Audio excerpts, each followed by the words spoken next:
Brother എപ്പോഴും പറയുകയാണ്, അതിനെ ശുദ്ധീകരിക്കണമേ കർത്താവേ.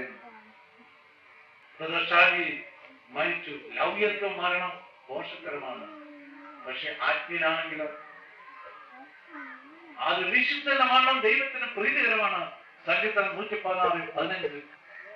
ഒരു പാപം ചെയ്യുന്നവരെ അവരെ കൊണ്ടുപോകും ദൈവം. ജ്ഞാനം 4:7-14. അതുകൊണ്ടാണ് നമ്മുടെ ഈ ഞങ്ങളുടെ പ്രാർത്ഥന 4 പേര് മരിച്ചത്. 4 വിശുദ്ധരായിരുന്നു.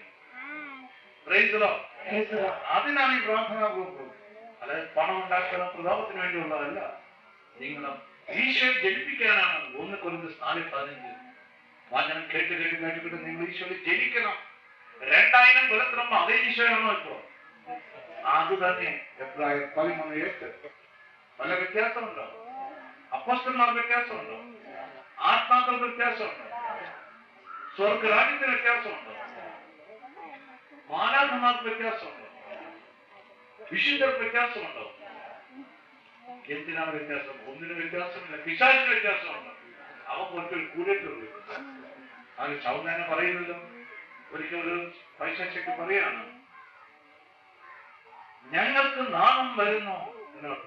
എന്താന്ന് ചോദിച്ചോ പറയാം, മനുഷ്യന്റെ പാപം, ഇവിടെ ചെയ്തുകൊണ്ട പാപം കണ്ടിട്ട് അവർക്ക് നാണം. പിശാച് അവൻ എവിടെ നിന്നാ വന്നിരിക്കുന്നത്? പിശാച് 1 യോഹന്നാൻ 3:4 വരും. വചനമില്ലാത്തതുകൊണ്ടാണ് പിശാചില്ലെന്ന് വിളിച്ചു പറയുന്നത്. കൃപയില്ലാത്തതുകൊണ്ടാണ്.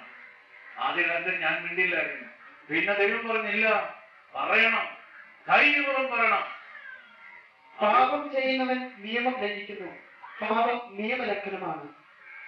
പാപം നിയമലംഘനമാണ്. പാപത്തിൽ നിന്നും പിശാച് ഉത്ഭവം. അതുകൊണ്ടാണ് എവിടെ പാപമുണ്ട് അവിടെ പിശാച് ശക്തിയായിരിക്കും. ഒരു സ്ഥലത്ത് നിന്ന് ഉടനെ അറിയാൻ സാധിക്കും അവിടുത്തെ ബന്ധനങ്ങളെല്ലാം. ഉടനെ ഇവിടെ ഹൃദയത്തിൽ അഹതം വരും. 2 Corinthians 11:29 ഒരു കൃപകൾ. അതുകൊണ്ടാണ് ചില സ്ഥലങ്ങളിൽ ചെല്ലുമ്പോൾ ഇപ്പൊ കട്ടിയാണ്. ജെറമ്യ 6:30 പാപത്തിന്റെ കട്ടി കൊടുക്കാൻ വെള്ളിക്കെട്ടെന്ന് വിളിക്കുന്നത്. വെള്ളിക്കെട്ട കണ്ടോ? പാപം ചെയ്ത് കൂട്ടുമ്പോ പിശാച് വന്ന് വാസം ഉറപ്പിക്കും. 1 Petrus 2:15 നന്മ മാത്രം ചെയ്തുകൊണ്ടിരുന്നാലോ അവിടെ ഈശോ വന്ന് വാസം ഉറപ്പിക്കും. കൽപ്പനകൾ പാലിച്ചാലോ യോഹന്നാൻ 14:15 23 എന്നെ സ്നേഹിക്കുന്നവൻ എന്റെ കൽപ്പനകൾ പാലിക്കും, അപ്പൊ ഞാനും എന്റെ പിതാവും കൂടി ഒന്ന് വാസം ഉറപ്പിക്കും. ഈ വാസം ഉറപ്പിച്ചാണ് പരിശുദ്ധായിരിക്കും. ഒരു സ്ഥലത്ത് ചെല്ലുമ്പോൾ കർത്താവ് പ്രവർത്തിച്ചോ, നാം വല്ലപ്പോൾ നാം ഇല്ലാതെ ആകണം. വചനം നിങ്ങൾ സ്വീകരിച്ച് വരുമ്പോ അതിനാണ് 4 കൊല്ലമില്ലാതെ നിങ്ങൾ ആരും വരാൻ സാധ്യമല്ല.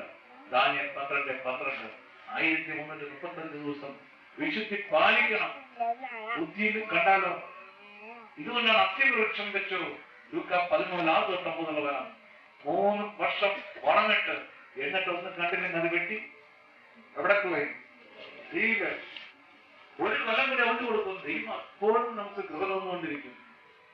നാം അതുകൊണ്ട് കർത്താവിന്റെ പ്രവർത്തനത്തിന് നിങ്ങളെല്ലാം ഈ പ്രാർത്ഥനയിൽ കൊടുക്കുന്നവര് കർത്താവ് അതിനാണ് ആവശ്യപ്പെടുന്നത്. അല്ല കപട പ്രവാചകനായിട്ട് പോകാനല്ല. അതിനെല്ലാം കർത്താവ് വെട്ടി മാറ്റിക്കോളും. അത് കൂട്ടത്തോടെ പോയിക്കോളും. അല്ലാത്തവരെ മാത്രം കർത്താവ് ശേഖരിപ്പിക്കും. അതാണ് പറയുന്നത് റോമ 9:12 ഒരു വിഭാഗത്തെ മാത്രം മാറ്റി നിർത്തും ദൈവം. അത് ദൈവത്തിന്റെ പദ്ധതിയാണ്. അവരെയാണ് ദൈവം അനേകർക്ക് മാനസാന്തരം കൊടുക്കാൻ, അനേക ആത്മാക്കളെ പിടിക്കാൻ. നമ്മളിവിടെ ഓരോ പ്രാർത്ഥനയും ഓരോ കൈവപ്പും ഒരാത്മാവിനെ പിടിച്ചെടുക്കുകയാണ്. അതിനാണ് എല്ലാം ദൈവം തരുന്നത്. ഈ രോഗശാന്തി ഇത് നമ്മൾ അതെല്ലാം കേട്ട് തലവെച്ചൊന്നും ഉറക്കിയിരിക്കും. പിശാചിന് വലിയ കാര്യമാണ് രോഗശാന്തിയൊക്കെ കാണുന്നത്. അഫലം പ്രവർത്തിക്കും രോഗശാന്തി. വെളിപ്പാട് 16:13-14 അത്ഭുതവും പ്രവർത്തിക്കും. ഇന്ന് എന്നോട് സിസ്റ്റർ വിളിച്ച് പറയാറ്, അത് പറഞ്ഞെല്ലാം ശരിയാണ്, പഞ്ചമി നടക്കും പറ്റും. വിശ്വാസം കളയിപ്പിക്കാൻ സാത്താൻ അവന്റെ സകല തന്ത്രങ്ങളോട് അത്ഭുതം പ്രവർത്തിക്കും. യോജിച്ചിട്ടുണ്ടെന്ന് പറഞ്ഞു തരും നിങ്ങൾക്കെല്ലാം. എന്തുകൊണ്ടാണ്? അപ്പോസ്തലപ്രവൃത്തി 16:14 ഒരു കൃപയാണ് ഭാവിഫലം പ്രകടിപ്പിക്കുന്ന പൈശാശക്തികൾക്ക്. ഈ പൈശാശക്തികൾ വായിച്ചെന്റെ ആ വെളിപ്പാട് 14:13-14 ഇതെല്ലാം അറിയാത്തതുകൊണ്ടാണ്. ഒരു മിഥ്യാഭാവങ്ങൾ ഉണ്ടാക്കുന്നുമില്ല. ഉദാഹരണം സൈബാബ 2 Thessalonica 2:2-12 കണ്ടതാണ്. ചില സ്ഥലങ്ങളിൽ അത് പറയരുത്. കാര്യം പാപത്തെ പറ്റി പറയരുത്. പാപമാണ് എല്ലാത്തിനും അടിസ്ഥാനം.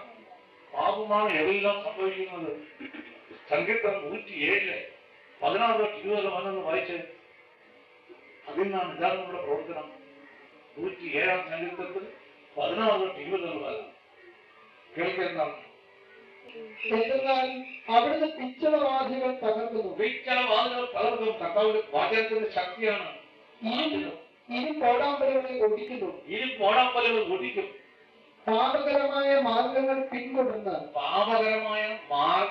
പിന്തുടർന്ന് ചിലർ രോഗികളായി തീർന്നു. ചിലർ രോഗികൾ അങ്ങനെ കുറച്ച് പിടിച്ചത് നടക്കുന്നത്. കാരണം മരുന്ന് മേടിച്ച് ഡോക്ടർക്ക് കൊടുത്ത് പീഡിപ്പിച്ചെല്ലാം നടക്കും.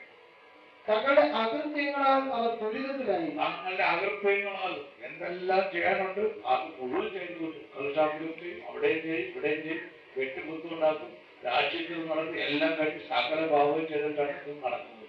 അപ്പോഴാണ് രോഗം. പിന്നെ അവർ എല്ലാ ഭക്ഷണത്തെയും വെറുത്തു. അവർക്കാണ് ഭക്ഷണം വേണ്ട, തിന്നാൻ സാധിക്കില്ല. എല്ലാം ഉണ്ടാക്കി വെച്ചാലും കഴിക്കാൻ പറ്റില്ല. ഒന്നോ ഭക്ഷണം വേണ്ട, കഴിക്കാൻ സാധിക്കും. ക്ഷീണിച്ചു വന്നിരിക്കുന്നു. അവിടെ ഈ COVID-19 അരികിൽ പ്രാർത്ഥന. COVID-19 ആസ്മോസ് എന്ന ഒരു അശുദ്ധ പിശാചിൽ വരും. യെശയ്യാ പ്രവാചകൻ 36:14 മന്ത്രവാദികളൊന്നും വസിക്കുന്ന സ്ഥലങ്ങളിലുണ്ട്. അനേക രഹസ്യങ്ങളുണ്ട്. അത് കൃപയുണ്ടെങ്കിൽ മാത്രമേ ഇതെല്ലാം അറിയാൻ സാധിക്കുകയുള്ളൂ. കൃപയില്ലെങ്കിലോ. അതുകൊണ്ടാണ് ഈശോ പറഞ്ഞത് മറ്റവർക്ക് അഗാധമാണ്, ഒന്നും മനസ്സിലാകില്ല പറഞ്ഞു. 3 കൊല്ലം ഈശോയുടെ കൂടെ നടന്നിട്ട് ശിഷ്യന്മാർക്ക് എന്തെങ്കിലും പ്രസംഗിക്കുക. പിന്നെ നമുക്ക് കിട്ടും. ഈശോ കുരിശിൽ നിന്നും മരിച്ചു ഉയർത്തിക്ക് ആദ്യം വന്ന ആർക്കാണ്. അതുകൊണ്ടാണ് ഭാര്യയുടെ ഇത്ര സ്നേഹം.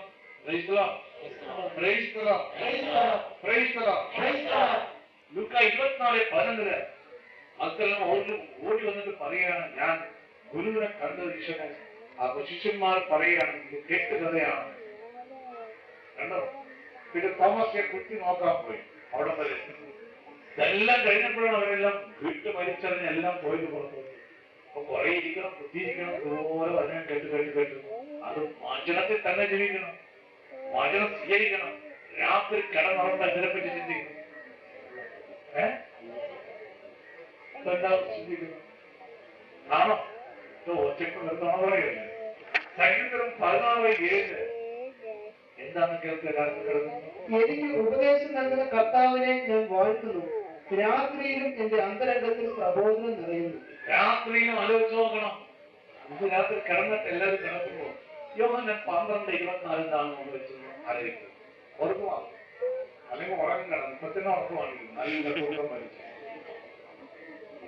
യോഹന്നാൻ 12:24 സത്യം സത്യമായി ഞാൻ നിങ്ങളോട് പറയുന്നു, ഗോതമ്പ് മണി നിലത്ത് വീണ് അഴിയില്ലെങ്കിൽ അത് അതേപടി ഇരിക്കും. അഴിയില്ലെങ്കിലോ അത് വളരെ ഫലം പുറപ്പെടുവിക്കും. ഇവിടെ ആദ്യ പ്രാർത്ഥന ഇപ്പോഴും അതുപോലെ പലരും ഉണ്ട് അനങ്ങാതിരിക്കുക. പ്രാർത്ഥന കൊള്ളാൻ കേൾക്കണം, പക്ഷെ അഴിയണം. അഴിഞ്ഞു വരുന്നവരാണ് ഇവിടെ കൗൺസിലേഴ്സ് ആയിരിക്കുന്നത്. ഇനിയും വരും കൗൺസിലേഴ്സ്. നിങ്ങളിൽ നിന്ന് വരണം കൗൺസിലേഴ്സ് ആയിട്ട്.